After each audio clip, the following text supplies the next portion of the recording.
অনেক দিন আগে এক দূর রাজ্যে থাকতেন এক জ্ঞানী রাজা ও তার মেয়ে, দয়ালু রাজকন্যা অরুণা। রাজপ্রাসাদের এক গোপন কক্ষে রাখা ছিল এক জাদুর আয়না। সে আয়না কখনো মিথ্যা বলত না। প্রতিদিন সকালে রাজকন্যা আয়নার সামনে দাঁড়িয়ে জিজ্ঞেস করত, আয়না আয়না, বলো তো, আমার রাজ্যে কে সবচেয়ে সুখী? একদিন আয়না ধীরে বলল, রাজকন্যা, রাজ্যের বাইরে নদীর ধারে এক গরিব মেয়ে আছে, তার মন সবচেয়ে সুন্দর, তাই সেই সবচেয়ে সুখী।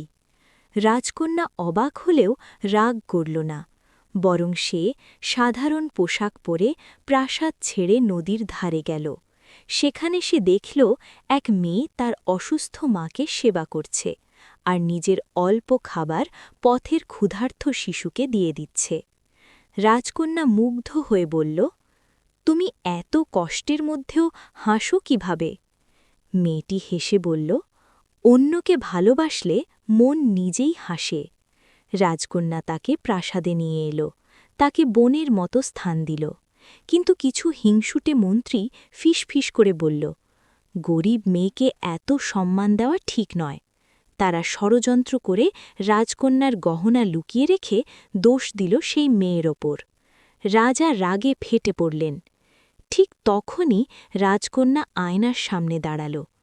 আয়না, সত্যটা বলো। আয়না ঝলমল করে উঠল। গহনা চুরি করেছে হিংসুটে মন্ত্রীরাই।